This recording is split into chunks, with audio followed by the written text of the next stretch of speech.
OK, a tuto máme osadu Prísľub.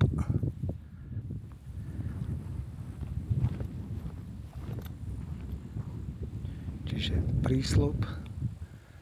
Tam máme Zadedovú. Tam máme hore tú krásnu kaplnku.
Keď táto osada Prísľub skoro hraničí s touto osadou Ugrofov, čiže osada Ugrofov je asi o 500 metrov nižšie.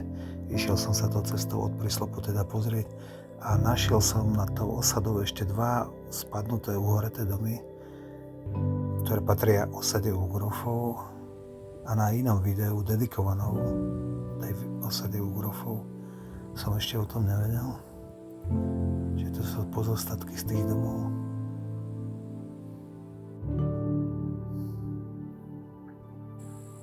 Takto zhorela jedna tá chalupa.